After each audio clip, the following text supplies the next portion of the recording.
कोई भी रूह हो या वो कितनी भी ज़्यादा खतरनाक हो, वो कभी भी किसी को भी तकलीफ नहीं पहुंचाना चाहती। वो सिर्फ उसे तकलीफ पहुंचाना चाहती है जिसने उसे तकलीफ पहुंचाई है। आपने तो कभी किसी को तकलीफ नहीं दी है ना, और अगर दी है तो वो आपको ज़रूर तकलीफ पहुंचाना चाहेगी।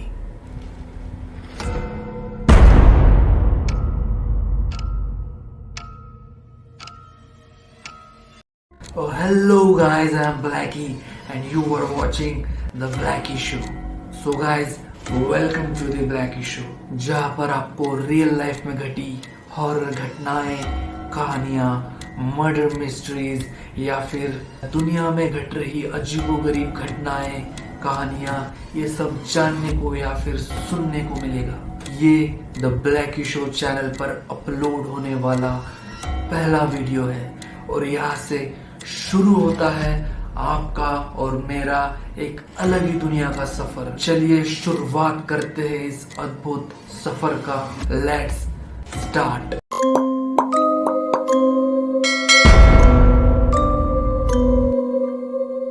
गाइस, क्या आपके साथ कभी ऐसा हुआ है कि आप किसी जगह पर अकेले हो, बिल्कुल अकेले, जहां आपके सिवा और कोई नहीं हो, फिर भी आपको ऐसा महसूस होता है कि कोई है जो आपको वहां मौजूद होने का पल पल कुछ ना कुछ सबूत दे रहा होता है। हर तरफ शांति छाई होती है, लेकिन आपको आपके आसपास कुछ ना कुछ हलचल महसूस होती है। उस वक्त आपको कुछ भी समझ में नहीं आता कि ये क्या हो रहा है मेरे साथ, लेकिन उस हलचल के पीछे कुछ ना कुछ रहस्य छुपा होता है जो हम और आप उस वक्त समझ नहीं पाते। उस जगह पर अतीत में कुछ ना कुछ घटना घटी हुई होती है जो बहुत ही दर्दनाक होती है। किसने उस जगह पर दर्द से तड़पते हुए अपनी आखिरी सांस ली हुई होती है और दर्द से छुटकारा पाते हुए उसी जगह पर अपना दम तोड़ दिया होता है और अपने मृत शरीर को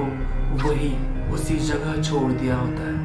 उस बेजान शरीर से रूह यानी आत्मा तो बाहर निकल जाती है, लेकिन जिस जगह पर उस रूह ने अपना बेजान शरीर छोड़ दिया होता है, उस जगह पर वो हमेशा के लिए बिना शरीर के भटकती रह जाती है। उस रूह को अपने शरीर से अलग करने वाला यानी कि उसकी जान लेने वाला तो वहां से चला जाता है, पर वो बेजान शरीर उसी जगह पर पड़ा हुआ जानवरों का या फिर कीड़ों का खाना बन जाता है। और अगर वो बेजान लाश किन्हीं इंसानों के हाथ लग जाए तो वो उसे दफना देते हैं या फिर जला देते हैं, जिसे हम इंसान अंतिम संस्कार कहते हैं। किसी किसी लाश को तो अंतिम संस्कार भी नसीब नहीं होता, वो वही उसी जगह पड़े पड़े सड़ जाती है। बचती है तो सिर्फ हड्डियां, कंकाल, बाकी पूरा शरीर तो वही सड़कर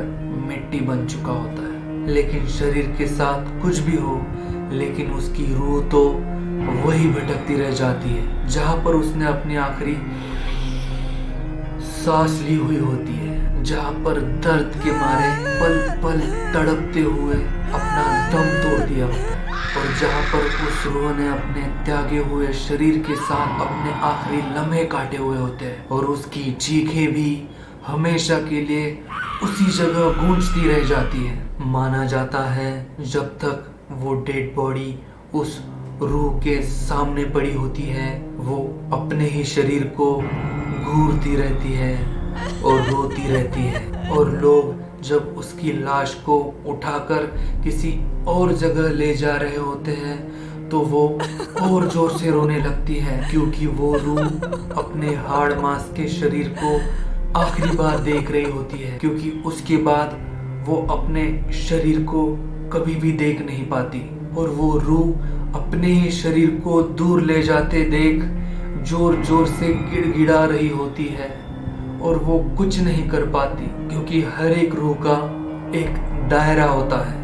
उस दायरे से बाहर वो नहीं जा सकती, और अगर कोई उसके दायरे में आ जाए तो पगड़ा रूह का भारी होता है। जैसा कि मैंने इस वीडियो के स्टार्टिंग में आपको बताया था, क्या आपको कभी ऐसा महसूस हुआ है कि किसी जगह पर आप अकेले हो, बिल्कुल अकेले, पर आपको ऐसा महसूस होता है कि कोई है आसपास जो आपको पल पल उसके वहां मौजूद होने का कुछ ना कुछ सबूत दे रहा होता है। हर तरफ शांति छाई होती है, फिर भी आपको आपके आसपास कुछ ना कुछ हलचल महसूस होती है। और अगर ऐसा कुछ अनुभव आपके साथ हो तो समझ जाइए कि आप किसी रूह के दायरे में हो और वो रूह आपको उसके आसपास होने का सबूत दे रही है। और जो भी उसके दायरे में आता है उस रूह को मौका मिल जाता है उस इंसान से बातें करने का। वो रूह सीधे सीधे तो किसी इंसान से बात नहीं कर पाती,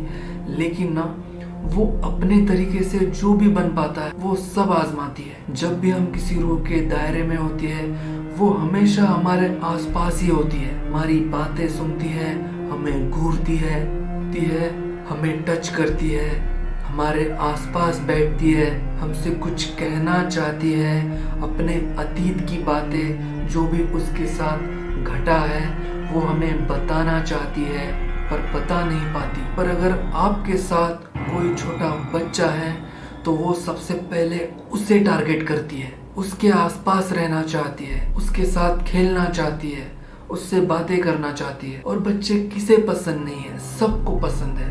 और हाँ, उस रूह को भी पसंद है, क्योंकि छोटे बच्चों को ज्यादा समझ नहीं होती तो वो रूह सबसे ज्यादा उन्हीं के आसपास रहना पसंद करती है और उनके साथ खेलने की भी कोशिश करती है। जिस जगह पर किसी रूह का कब्जा होता है उस जगह पर ऐसी कुछ घटनाएं बहुत ही नॉर्मल है, जैसे कि कभी दरवाजे खिड़की अपने आप खुलना या फिर बंद होना, पर्दे हिलना, घर की चीजें यहाँ से वहाँ हिलना, या फिर कभी अचानक से ही घर की चीजें बिखरी हुई मिलना, कभी अचानक ही धीमी धीमी फुसफुसाहट सुनाई देना, या फिर अचानक से हंसने की आवाज आना या फिर रोने की आवाज आना, चीजें गिरने की आवाज आना, कुछ घसीटने की आवाज आना, चूड़ियों की आवाज आना, पैरों से चलने की आवाज आना।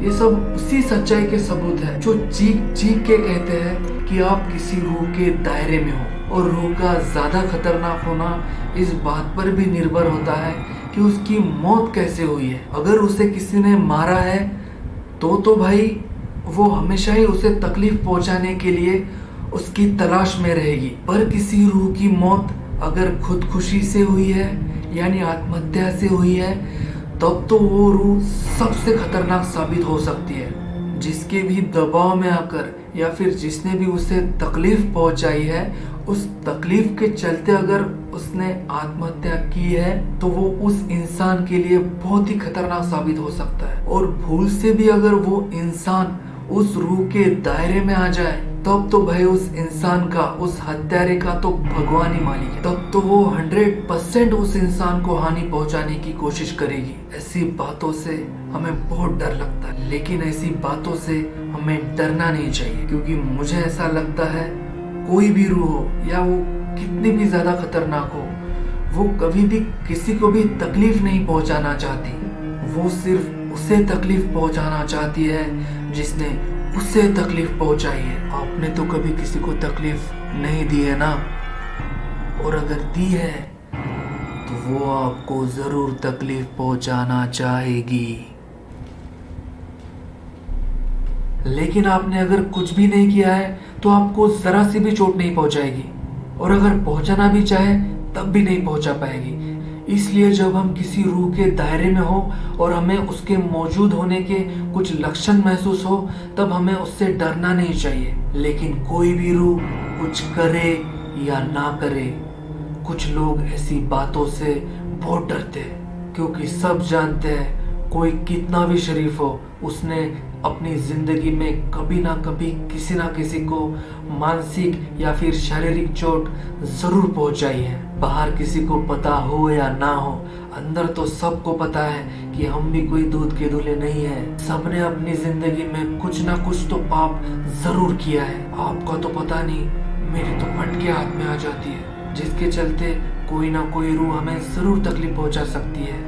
इसलिए किसी भी रूह से डरना छोड़कर हमें अपने अच्छे कर्मों पर ध्यान देना शुरू कर देना चाहिए। हमारे चलते किसी और को कभी भी कोई भी तकलीफ नहीं होनी चाहिए, और किसी की जान तो हमारे हाथों से या फिर हमारी वजह से तो गलती से भी नहीं जानी चाहिए, और इस बात का हमें जिंदगी भर ख्याल रखना चाहिए। तो गाइज आज के लिए बस इतना ही।